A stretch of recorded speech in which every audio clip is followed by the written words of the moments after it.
इतना होता है तो जुनून तो होता ही है उसके साथ साथ. So exactly that's what's happening. इस वक्त वनराज के ख्यालों में लड्डू के अलावा सब कुछ है. लड्डू तो नहीं है डेफिनेटली, क्योंकि उसकी इस वक्त बहुत हालत ख़राब है. ना तो वो फैमिली को छोड़ पा रहा है और काव्या को छोड़ नहीं सकता है. तो वो दोनों चीज़ों को बैलेंस करने के लिए इस वक्त जो उसके अंदर टर्मोइल चल रहा है वो आपको स्क्रीन पे देखने को मिलेगा.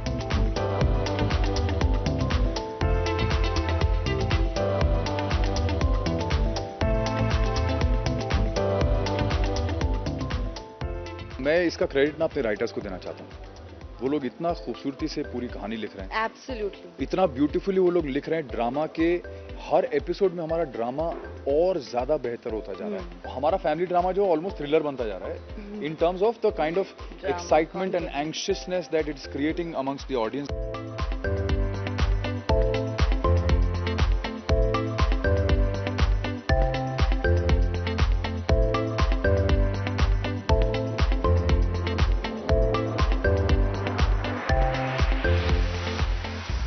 बहुत बड़ा ड्रामा पॉइंट हमारे शो में आने वाला है और मैं बिल्कुल भी उस बारे में अभी उस बारे में कोई भी लीड नहीं दूंगा, because I want that to be a complete surprise for the audience. Situation ही ऐसी है तो ऑब्वियसली कोई सिंपल सी शर्त तो होगी नहीं. It has to be this dramatic. और आगे आपको पता चल जाएगा. बहुत ही अभी तो कुछ दिनों की बात है.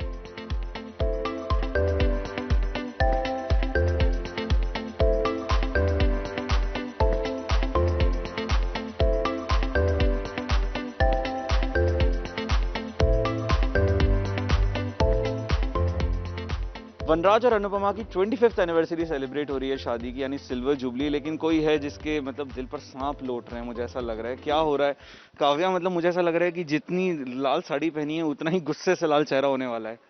क्या चल रहा है काव्या? वेल ये गुस्से से लाल नहीं है. She is just too anxious. She is too eager to get married to the man of her dreams. इसीलिए जब प्यार इतना होता है तो जुनून तो होता ही है उसके साथ साथ. So exactly that's what's happening. और अब बहुत ही जल्दी काफी कुछ रिवील हो जाने वाला है जो कि आई थिंक आप जान चुके हैं अब तक.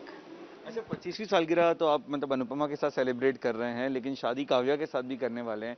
दोनों हाथों में लड्डू कैसे रखते हैं, वनराज से सीखना चाहिए. That example. I don't think ये दोनों हाथों में लड्डू वाली सिचुएशन है बिल्कुल भी, क्योंकि इस वक्त वनराज के ख्यालों में लड्डू के अलावा सब कुछ है. लड्डू तो नहीं है डेफिनेटली, क्योंकि उसकी इस वक्त बहुत हालत ख़राब है मेंटली, क्योंकि वो इमोशनली बहुत डिफ़िकल्ट सिचुएशन में. उसको मालूम है कि वो काव्या से बेहद प्यार करता है, बट उसकी शादी अनुपमा के साथ हुई है और उसकी फैमिली है. तो वो इन दोनों चीज़ों को बैलेंस करते हुए आ रहा था अभी तक, बट अभी बैलेंस उसका बिगड़ गया है. तो उसके दिमाग में सिर्फ ये चल रहा है कि अब इन दोनों चीज़ों को मैं कैसे बैलेंस करूं, क्योंकि ना तो वो फैमिली को छोड़ पा रहा है और काव्या को छोड़ नहीं सकता है. तो वो दोनों चीज़ों को बैलेंस करने के लिए इस वक्त जो उसके अंदर टर्मोइल चल रहा है वो आपको स्क्रीन पे देखने को मिलेगा. अच्छा, वैसे एक एक करके बहुत सारे ऐसे किरदार हैं शो के जिनको आपकी ये जो सच है, जो बिहाइंड द कवर चल रहा था, वो सब आपको पता चल गया है. कई सारे लोगों को, एटलीस्ट 2-3 लोगों को तो पता है ही. अनुपमा की सहेली भी उसमें. शायद यही वजह है कि मतलब आजकल अनुपमा के लिए गाने गा रहे हैं, उनको प्रपोज कर रहे हैं. 25th एनिवर्सरी सेलिब्रेट करने के लिए वनराज इतना सारा प्यार एकदम से अनुपमा के लिए उमड़ आना, ये मतलब बहुत सरप्राइजिंग है. वैसे एक्चुअली मैं इसका क्रेडिट ना अपने राइटर्स को देना चाहता हूँ.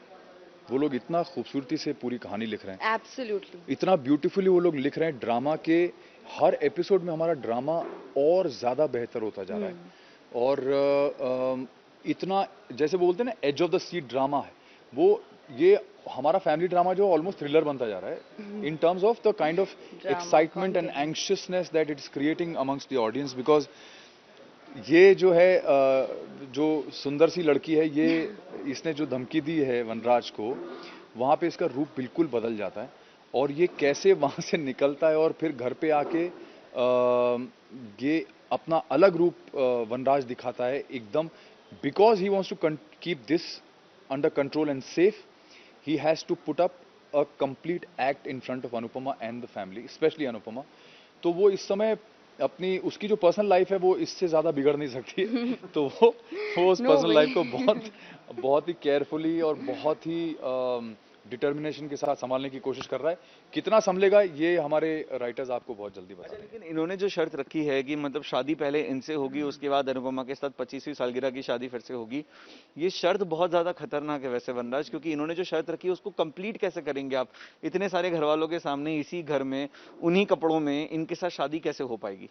नहीं, ये मैं आपको अभी रिवील इसलिए नहीं कर सकता हूँ क्योंकि बहुत बड़ा ड्रामा पॉइंट हमारे शो में आने वाला है और मैं बिल्कुल भी उस बारे में अभी उस बारे में कोई भी लीड नहीं दूंगा because I want that to be a complete surprise for the audience.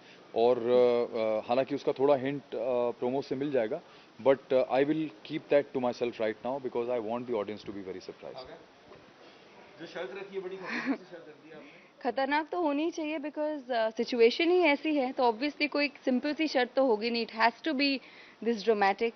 और आगे आपको पता चल जाएगा, बहुत ही अभी तो कुछ दिनों की बात है। We are coming very close to the climax point of the Vanraj का सिचुएशन। मतलब होता है शेर, वनराज, है ना? तो शेर को अगर हिलाना है तो कुछ तो करना ही पड़ेगा। लेकिन ये जो मेहंदी की रस्म पे भी कब्जा कर लिया, मेहंदी इन्होंने खुद ही लगा लिया, अनुपमा की मेहंदी इनके हाथ में अच्छी है। तरह से जानती है कि शेर को कैसे हिलाया जाता है, इसीलिए वो इतने डेडली टास्क और डेडली शर्तें रखती हैं कि उसे पता है कि there is no way out for Vanraj. Kavya is self sufficient. मेरे घर में भी सेल्फ सफिशिएंट है, सब कुछ खुद कर रही है।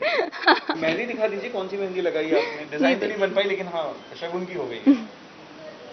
और मेहंदी भी लगने वाली है जिस पर हो सकता है कि वनराज का नाम भी आए, तो स्टे ट्यून्ड। एक लास्ट सवाल, सब लोग रेड में है, रेड थीम है पूरे फंक्शन की, सो अपने लुक के बारे में कुछ बताइए। It's a wonderful outfit Vanraj. I think it's absolutely gorgeous in terms of the color. Red मेरा one of my favorite colors. Red मैं बहुत ज़्यादा पहनता नहीं because it's so special कि unless it's a special occasion तो उसका कोई मतलब बनता नहीं है। तो I think ये बहुत ही special occasion है और like you can see, मैं अपने बारे में तो नहीं, but I can say that she looks absolutely stunning. Thank you.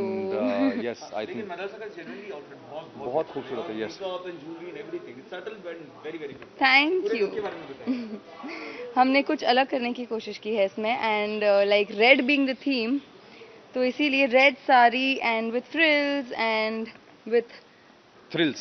yes frills and a lot of thrill going on, so frills and thrills together, and because red is of course the color of love, इसीलिए it looks beautiful on screen because we're all wearing red, हम सब red में dressed हैं और उसी हिसाब से मैंने अपना मेकअप और अपना हेयर किया है to enhance this entire red look. Thank you so much. Thank you, thank you, thank you. Thanks. तो ये थे वनराज जो अनुपमा और काव्या दोनों के बीच में फंसे हुए हैं, क्योंकि शर्त ऐसी है कि अनुपमा से शादी करने से पहले वनराज को काव्या से शादी करनी होगी। अभी जो इम्पॉसिबल टास्क है ये कैसे पूरा करेंगे वनराज, ये देखना होगा।